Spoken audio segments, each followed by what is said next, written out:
This week on UpFront, tens of thousands protest across France against a new law that would restrict sharing images of the police. Are civil liberties under threat? That is our debate. But first, after decades of violence, a major breakthrough between Afghanistan's government and the Taliban. The two sides have reached a deal to begin talks. Could peace finally be possible? Just hours before the news broke, I spoke to one of the government's only women negotiators, Fawzia Koofi, an Afghan political veteran and nominee for the Nobel Peace Prize, who some say could one day become the country's first female president.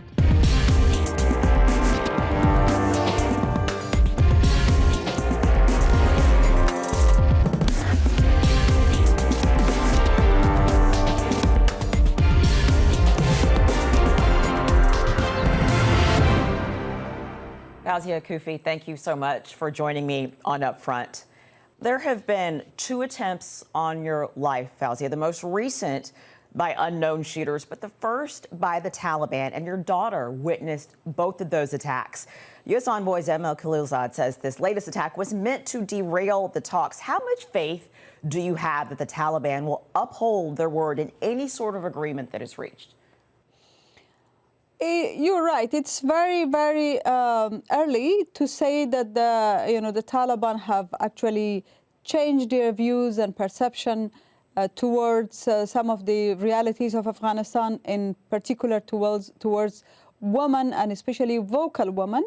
But in the meantime, I know that the Taliban are not, unfortunately, the only group that contribute to violence. There are ISIS in Afghanistan, or Daesh, or other groups, military extremist groups.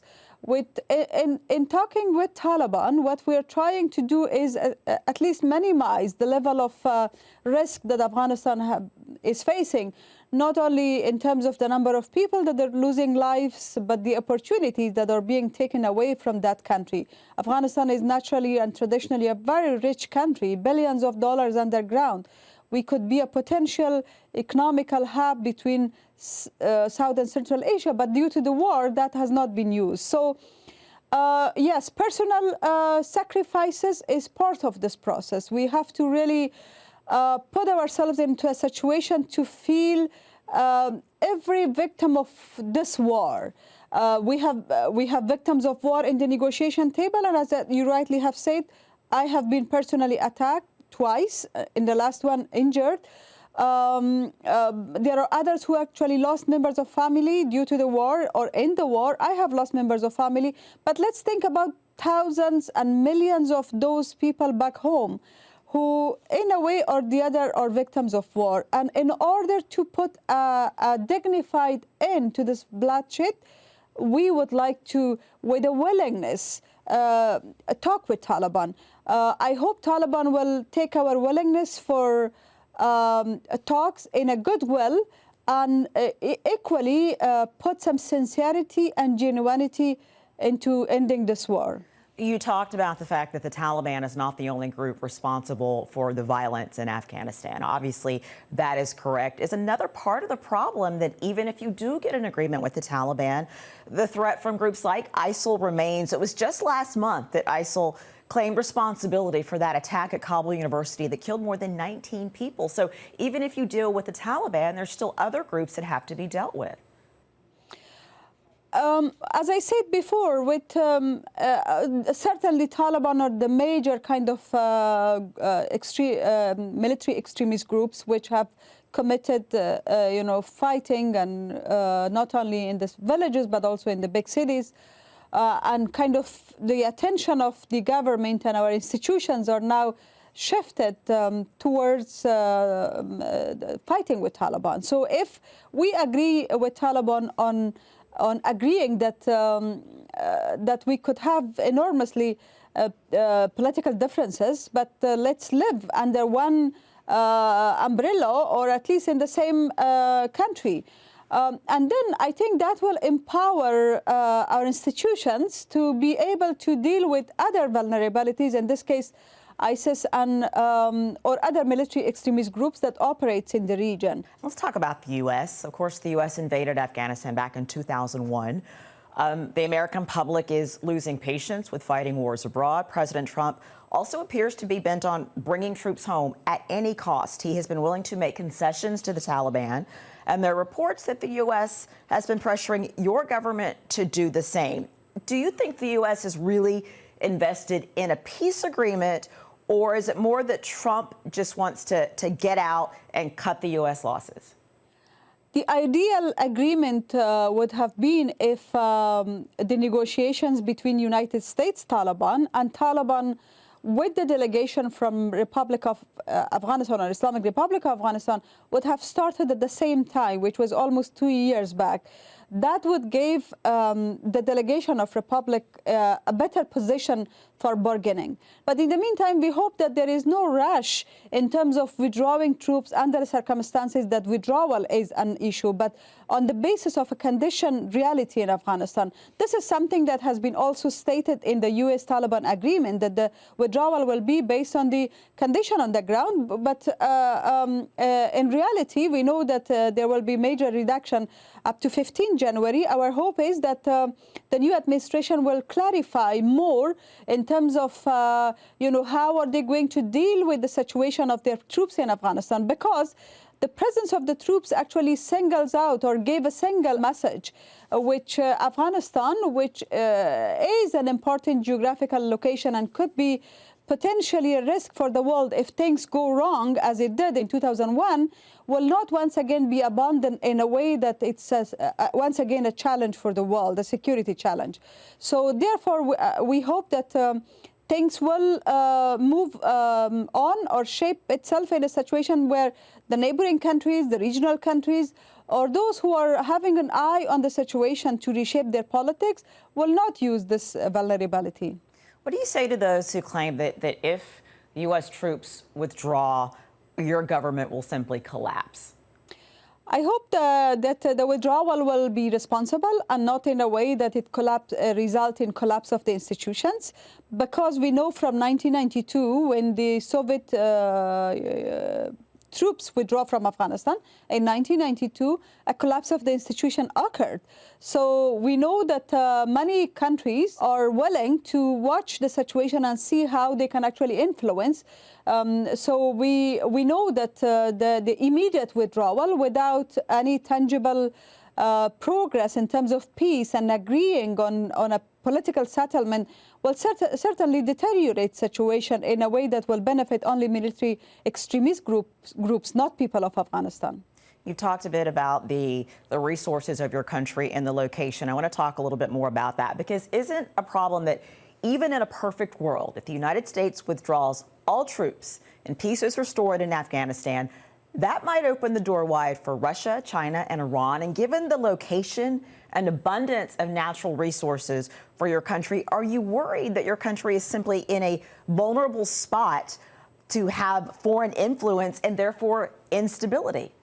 The location of Afghanistan time and again has been used throughout the late history of Afghanistan against Afghanistan, unfortunately. We would like to keep a good relationship, a bilateral relationship of economic exchange, of resources exchange, of using Afghanistan connectivity capacities. But in the meantime, we understand that if there is no defined relationship between Afghanistan and its neighbors in the region, Afghanistan could become a proxy battlefield. And therefore, I think it's important that we continue to restore peace and strengthen our institutions and then keep our ties with the rest of the world.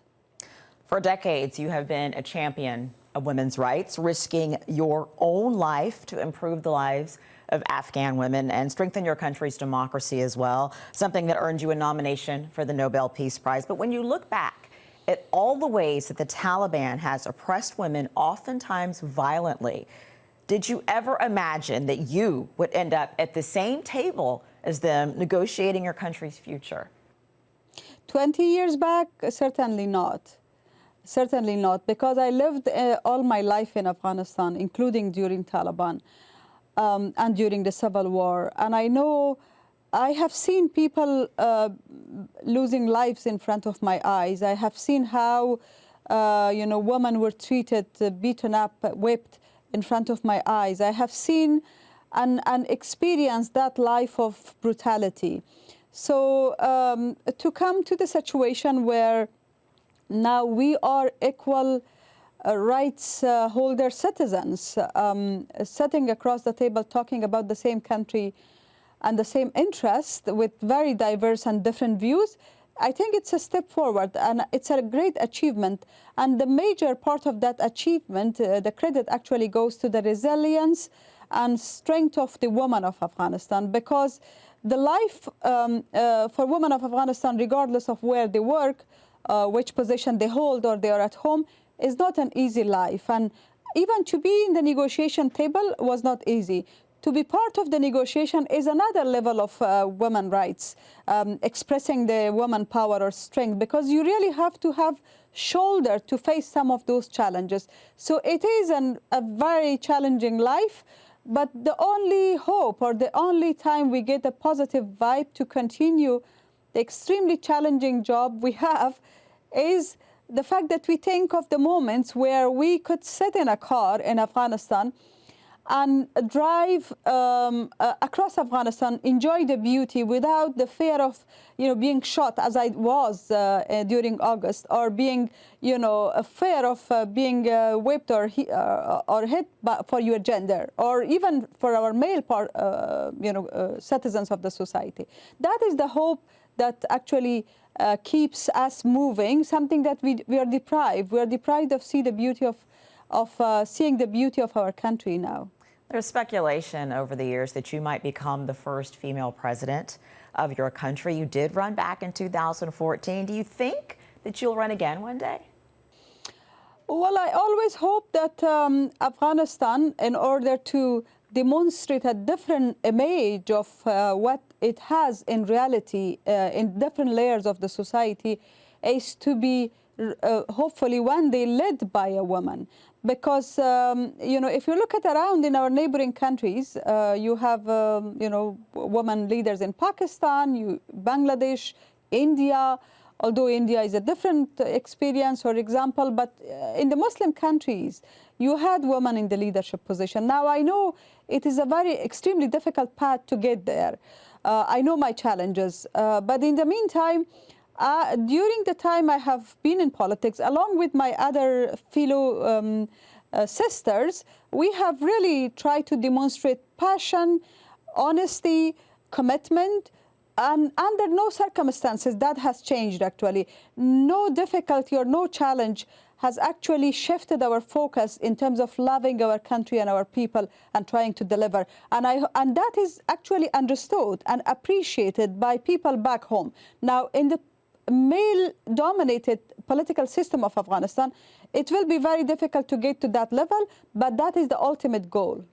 Fawzia Koofi, thank you so much for joining me on UpFront. Thank you. More than 100,000 people demonstrated in France this past weekend to protest a security bill that, among other things, bans sharing images that make police officers identifiable. Protesters and activists say the law would infringe upon civil liberties and worry it's just the latest move by President Emmanuel Macron to a more authoritarian leadership style. According to Human Rights Watch, the bill could, quote, seriously limit the ability of the media and ordinary citizens to document law enforcement abuses. Critics worry that would mean police are not being held accountable for acts of brutality, such as the beating of a black music producer. Videos of that beating went viral last week. Macron's government now says it's reviewing the legislation. The questions still remain about the intent and potential impact of such laws. Joining me to discuss this are Roland, Lescure, a member of parliament and spokesperson for President Macron's ruling party, La République En Marche, and Cecile, Coudriou, the president of Amnesty International in France. Thank you both for joining me in the arena. Cecile, I want to start with you. Your organization has said that France is not the free speech champion it says it is, and that the French government's rhetoric on free speech is shamelessly hypocritical. Now, even before the government tried to push out this law, thousands of people had already been convicted for contempt of public officials. Basically, this vaguely worded offense. It's meant to silence or at least dampen dissent somewhat. The French government has also moved to dissolve an NGO that works on anti-racism issues, something Amnesty has expressed concern about, both in terms of this particular organization and just the chilling effect this can have on other NGOs. This is the type of stuff you hear about in dictatorships. How worried are you about what we're seeing in France? Well, I think it's a bad sign that we are using this kind of language about France, indeed. But as you know, our constant reference being international law, we have to have the same recommendations and the same positions about France, just like about any other country. So, of course, we have expressed very serious concerns about this global security bill, but at the same time, we are making recommendations to make sure that our call upon the government to be more respectful of France's commitments to respect human rights will be heard. So I have to confess we have a kind of frustration at the moment, because for quite some time now we have sent warnings, alerts, and also recommendations. We have been auditioned, but apparently we haven't been heard, because we still consider that some fundamental freedoms, such as freedom of expression, freedom to inform, but also freedom from surveillance, because in that bill there are also a few issues about, the right to privacy. So that's why we think there is a wider and wider gap between what the President Emmanuel Macron says and declares and the actual policy which is implemented, or some bills that are proposed by the majority in France. We have to make sure that policies are in conformity with France's commitment to respect international law related to human rights. So, Roland, you've heard the concerns that Cecile and her organization have. Your government, though, has said that this law is necessary to protect police officers from threats and attacks, but I'm sure you cannot deny there are people in France that are concerned about being on the receiving end of police violence or police brutality, and they fear this law would essentially provide cover for police officers who abuse their positions of power. In just this past week, Roland, the nation was shocked by footage of police officers brutally beating a black music producer, Cecile.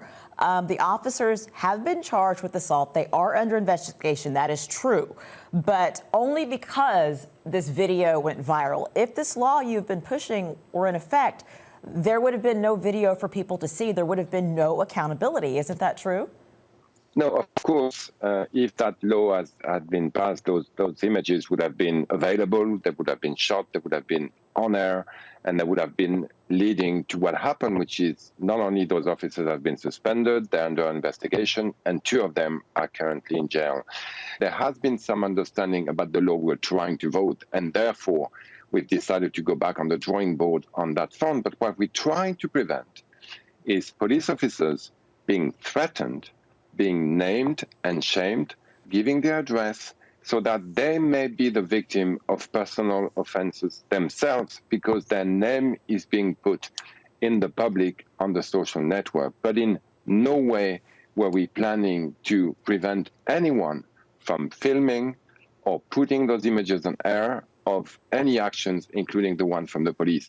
I understand that there's been some misunderstanding. We haven't been clear in the way we presented that article about that law, and therefore we've taken it back and we're going to draw it again.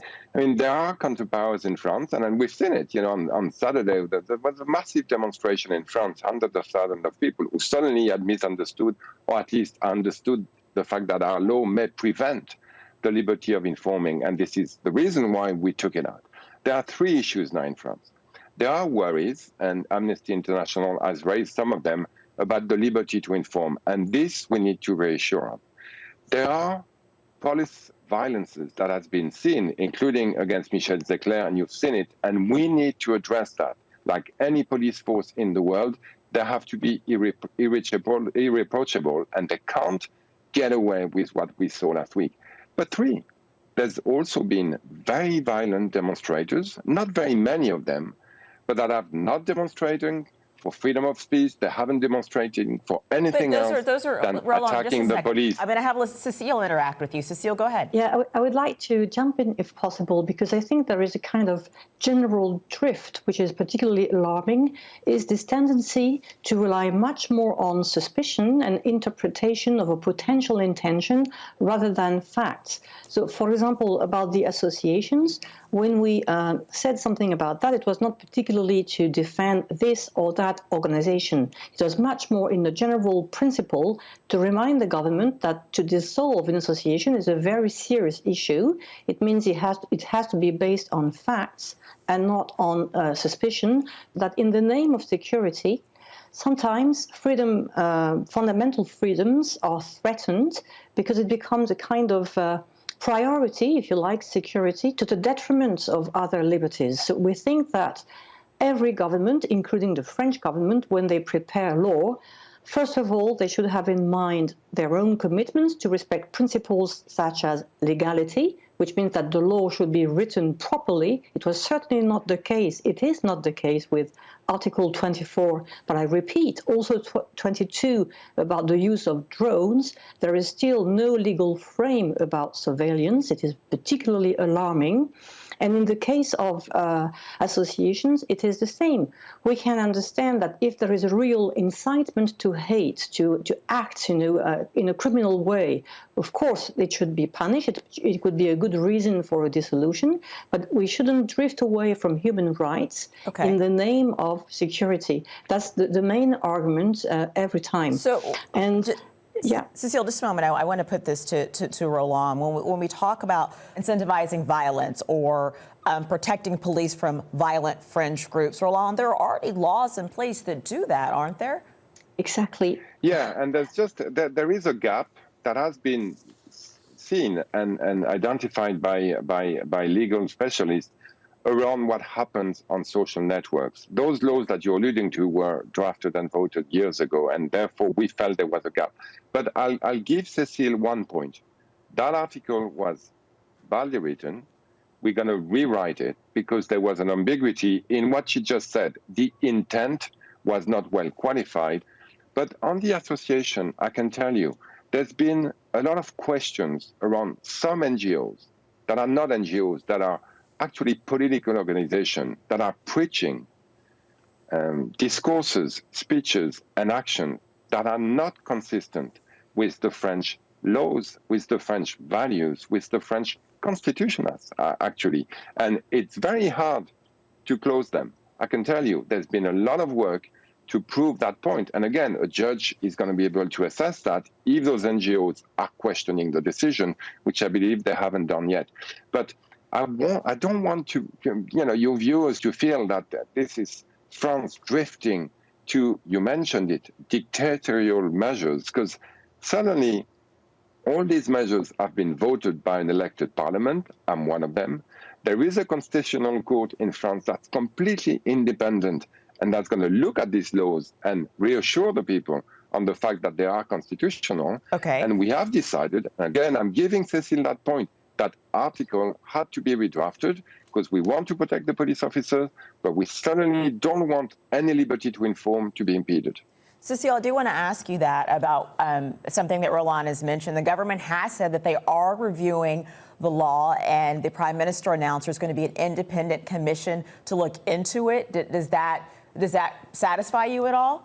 Well, not really. I think the whole process is flawed. From the beginning, it was quite strange to have a bill presented by members of parliament, but then at the last minute, articles that were the most dangerous for freedom of speech, and I repeat, freedom to the right of privacy as well, were introduced, and nobody can be naive. It was by the government, obviously, and some articles like this should be really debated in depth, and it was an accelerated procedure, just a few days in National Assembly to discuss such serious issues. I think that France really deserves better.